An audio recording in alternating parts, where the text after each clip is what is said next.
signage, and they feel like their branding work is done. But when we dive into the marketing strategy piece of it, what we find is that there are often a lot of holes. Welcome to Season 2 of the Paper Talk podcast, where we have candid conversations with artists and industry leaders from around the world. Our goal is to share knowledge, connect our community, and elevate the artistry of our craft. Hi, I'm Jessie Chu. Hello, I am Quinn Wynn, and we are the founders of the Paper Florist Collective. Hello, everybody. Today we have Kalisa Jenne-Fraser+Missy Palacol with us from the Kalyx Group. They co-founded their company, the Kalyx Group, in 2016, based in Seattle, Washington. They are a marketing consulting agency specializing in marketing strategy and digital media consulting for small businesses and entrepreneurs. They help businesses achieve success with simple, practical, and effective marketing strategies that create real business impact and growth. Welcome, Kalisa and Missy. How are you guys doing today? Great. Thanks for having us. Hi. Yeah, great. Thank you. We're thrilled to have you guys here. Yes, we're so excited to talk to both of you because branding and I feel like content making for marketing is so important these days, especially we're in the COVID period right now where everyone had to pivot and change what they're doing and go on an online presence, which I think is really important right now. And I think having your identity firm in branding is really important. Can you tell us the difference between branding and marketing? I think a lot of people think that branding and marketing are the same thing, but really, they're separate pieces of the same puzzle. Both of them help drive business results like building awareness, understanding of your brand in the marketplace, and understanding for your audience of the value of your goods and services. But really, branding is about who you are as a company and why you exist. And it provides your business a real identity. It's beyond your logo and your colors and your packaging. It's the ideas, the emotions, your beliefs and values, and the experience customers will have with your business. Marketing is how you translate that to your audience. So it's the tactics and activities that you use to create the awareness and power of your brand. It teaches people who you are and why you matter to them, and what value your services or product will have to them as a person. Does that make sense? Yes, I love that. That was a great explanation, very clear. And I think it deep dives. I think people always get confused about branding, where they think it is just the logo, just the colors, your tagline, but it's so much more than that. It's what people, when they think of your name, of your business. So I think that's really great clarification. Yeah, I think that a lot of people go short on brand strategy, and it's one of the things that we talk to our clients a lot about, because often once brands are seeking out a brand consultant or a marketing strategist, they've already gotten their logo, they've built their business name, they perhaps secured their handles on social media, they've got their business cards and they've got their signage, and they feel like their branding work is done.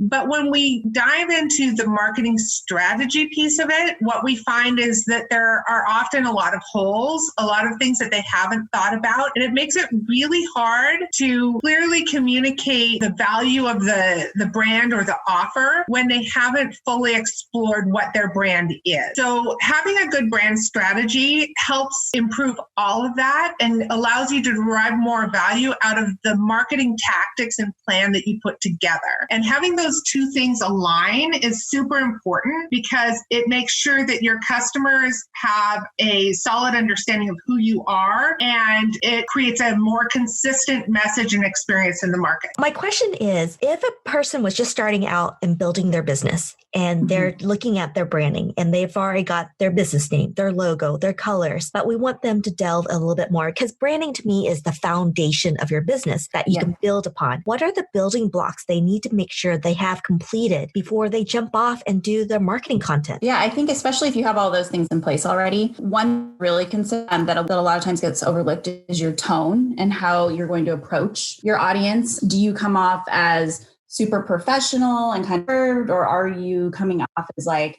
a really enthusiastic, bubbly brand? Those are things to consider that are part of your brand.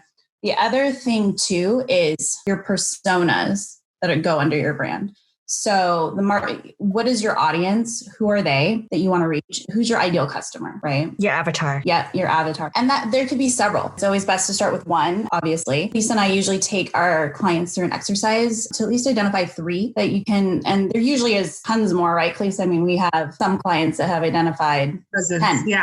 I recommend going after all of them at once. No, but they are who make up your brand. Yes, so true. Yeah, I would definitely say that because I look at my business and yes, I do want that perfect wedding couple, but also I want to work with commercial business. So do I work with brick and mortars? Do I work with online branding? How do you go about, figuring out that compartment out? I think that's really interesting that I think a lot of people, when I listen to other branding part, they talk about that one avatar. Mm-hmm. And I love that you're saying, no, there's more than one avatar. And I think that is so important to note. Oh, yeah, absolutely. I mean, to your point with my photography business, I use this example all the time, saying that, of course, I have this ideal client that is a more premium customer. They want to book my full service and they want to pay me the full amount. However, I do have a lot of customers from my portrait side of my business, that is for photography, that want the mini session, right? It's their budget. And, I've decided that it's a part of my brand too. And I want to keep that well. So there's different, because I know that both of those personas fit under my brand, then there's different marketing tactics that I use for each of them and how I reach them, which kind of goes back to why brand and marketing go hand in hand, are important for each other. And I think a lot of times businesses get a little confused, and this happens whether you're a small business or a Fortune 100. I've had that experience there as well, where they try and cover all the bases rather than saying, I'm going to go after this 1, 2, or 3 personas, and I'm going to really target that audience, individual messages, perhaps not all at the same time with the same tactic. But what happens when you try and do that is it gets diluted. Your message gets super diluted. So when I have people think about personas or avatars or ideal customers, whatever you'd like to call them, I have them think about that person in very specific terms. And we define that as it, not only in terms of demographic, age, income, marital status, kids, where they work, all of that. Beyond the demographics, we look at the psychographic. So what does that person get or derive from your product and service? What do you deliver to them? What need do you meet? Because that's what you really have to communicate. It's less about the demographics, which can help you when you're targeting advertising and you're looking for a broader audience. But what really matters when it comes to messaging is understanding how your product or service adds value to that person's life so that you can double down on that message, because that's the message you need to land with that customer. I love that. That's really, really good. I think the hard part for our particular industry, the paper flower industry, is that our items are considered luxury items. And it's really interesting to see, how do you add value to something that people consider as an extra piece in their life? It doesn't really cover the basic, but it does add happiness when people do have that in their life. How would you brand that? How would you put that into more relatable terms to our listeners so they can understand this particular example? I think you've already said it, is that the product that you provide, well, not a necessity. It's not groceries, it's not the electric bill. It does provide, joy, beauty, and a sense of luxury, right? A sense of adding something beautiful to your home or your environment. And I think that's awesome. Those are all things that we all need right now. Oh, totally. And, if it's creating paper flowers, it may be a stress reliever to help people create something when they're feeling overwhelmed. And, while it's a luxury item, it's not diamonds.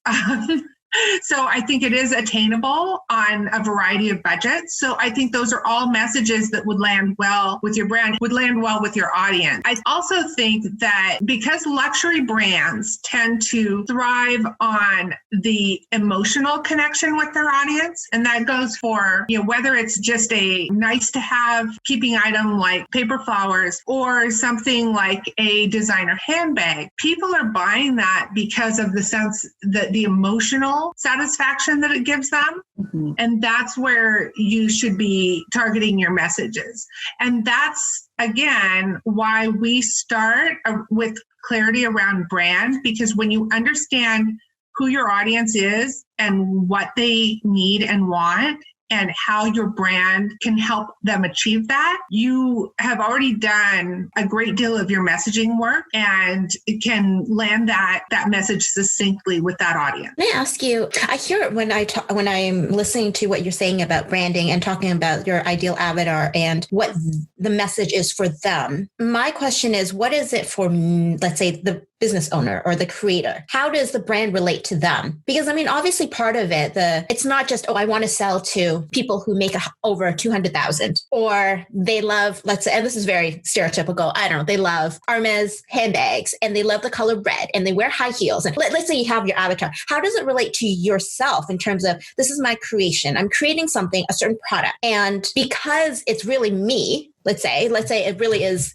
I'm an artist, I create something, it's a reflection of my personality. How much does that relate to your ideal avatar? In my head, I'm always thinking about my ideal avatar would be somebody like me who loves what I make, because it's, let's say, my style, my personality. But that doesn't necessarily exist. And that probably isn't my ideal avatar because that's, who can make a copy of myself, or maybe there's only people who are like me, very, very small. I don't want that. But how much, what I'm struggling with is I get the idea of branding, but at the same time, how much of that do you have to stay true to who you are and how much you present outward that is true of yourself, as opposed to just the messaging to your customers, let's say? I was going to say you need to stay 100% true to yourself and 100% authentic to who you are and the emotion that even your product gives you, relatable to your audience. And I think that we've seen, especially these days in a social media realm, that being authentic truly pays off, whether it's part of your brand or even in your marketing, because they can find a fake. Yes, exactly. So that's my, we've seen I guess so many that's what I'm struggling with in terms of how much of that branding, I mean, you're saying it should be authentic, right? Essentially it should be 100% authentic, right? It's just how you deliver the message. It's how do you deliver? I think that kind of goes back to what we talked about earlier, that tone, your tone and how you represent yourself or in your communication will really resonate with someone else. And they'll say, "Ooh, I love the tone." And it hits that emotional sweet spot for somebody to then take a deeper look at you and say, "Oh, this person is so authentic to who they are and what they have." And then they start looking at your offerings and they kind of point out what persona they fall under based on the ones that you built a base on. Like, "Oh, I am in that Hermes red shoe, whatever that product is," and they naturally gravitate towards that one on your. Kalisa, I know you had something to say, so I'll let you jump in too. Well, I was going to say, you're asking me to put on my business coach hat now, so put that on. Too, right? I know that's. I'll put that on and say, from a strategy perspective, there's lots of ways to do marketing and messaging. What we always advise our clients to do, and it's one of the first things we do before we even dive into the branding. One of the first pieces of homework we would have a client do is really around their why. So understanding your why is just so important, because if you're going to be authentic to yourself, then all of your branding and marketing should evolve from that. There's a really great TED Talk by a guy named Simon Sinek who talks about understanding your why and how corporations that understand their why are so successful and why it makes for great leaders. And we actually have people, we send people to that quite a bit. But understanding why you want to do something and why you're building your business and why you're wearing 16 hats in a day and doing the entrepreneur thing, being really clear about that will help you get clear on everything else. And so true. Just like we meet a lot of people who don't. Yeah. We ask their why is, and they really have a hard time identifying that because they haven't even sat down and said, they don't know why they're doing it. They just know, like you're a paper florist. I'm sure there's folks out there who know it's pretty, who know it's fun. But, have they really dug down deep inside and said, I want to do this as the business because, and then answer that. And it can be bigger than just, I want to make pretty flowers. There is a huge thing. It always is. Yeah, it is. There's usually some sort of emotional connection. Exactly. There's a lot. I would say, for most people who go down the entrepreneurship path, it's a very values-driven initiative. So it really aligns with some core values that they have and what they want to put out into the world. And the advice we always give people is don't build the life that you don't want to live. Right. If you align with what your values are and you understand your why, it's easy to build a business model that supports that rather than fights against it. So true. Yeah, 100% agree with you. When I first started, I'm going to give a personal story, so hopefully our listener can kind of relate to this, is when I started my business, yes, it was first of all to bring income, to do something that I would feel passionate and feel a lot of joy. But as I was doing it, I was like, where do I want to take this? I don't want to make paper flowers forever. So I really sat down and thought about like, what is my end goal? Why do I want to do this? It's all about connecting people. That's how the Paper Floors Collective came about. And then helping people and educating people. And then that was how the Posy Box evolved. But my end goal before I even came with the other two parts was I wanted to do a worldwide paper flower conference that brings all these people to one place to have passion and joy and to celebrate what we love to do. I mean, to do that, there's so many tiny pieces you have to connect along the way. And I'm hoping I had that prize down that I don't know when it's going to happen. But now that I'm already building a worldwide directory of all these paper floors around the world, not only am I building that piece right now, I'm also building a vendor directory that's related to our particular industry. So those are my end goals. And those are things that I'm putting together that will hopefully connect all those dots. So yes, I'm still making paper flowers now. I'm still talking to all these paper floors all over the world. I'm making these podcasts to generate more interest, to create more people that love what I do. And I think my branding has evolved quite a bit. Mm-hmm. My marketing strategy has changed as I added all these different components. And it's so important understanding who you are, making sure that you're true to what you believe in. That is so critical to how you evolve your business. Well, and like you just said, Quinn, once you know your why, all of those steps in between become very clear. So you can start to put those pieces together, and maybe you don't know when you'll reach your end goal, but you know it's possible now. Yes. Or thought about it, it feels you become overwhelmed, right? Mm-hmm. You're like, I know I have something, but I don't know what it is. I don't know how to identify it. So, and you know what? It's okay. It's okay to feel that at certain parts, but then you start asking yourself all these different questions to clarify it and to get clear in your head. And I think one thing that has helped me is talking to people. The more you talk to people and the questions that are being asked to you about your why, you'll get clarification on it. I think that's a really great tip right there for you guys. So if you're listening and you don't know your why, start telling people what you're doing. They're going to start deep diving and asking you questions and ask people and you might in your fumble. industry. Mm-hmm. Yeah, but you might fumble over it, but it'll really give you something to sit on and think about. And then it'll kind of force you to really get crisp on it and own your why. Yeah.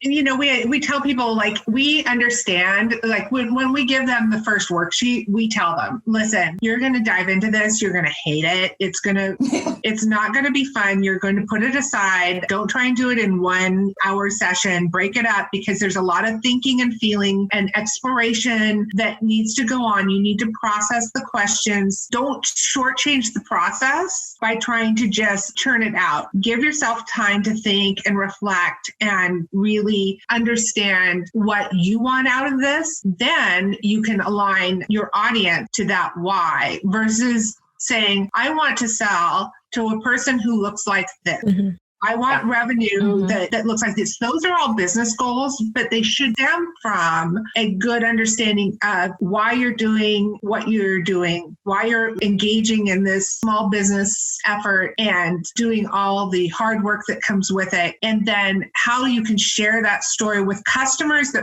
are really aligned to it versus the other way around. I love that. That is so good. That was a really important tip. Do you do business coaching too? Yes. That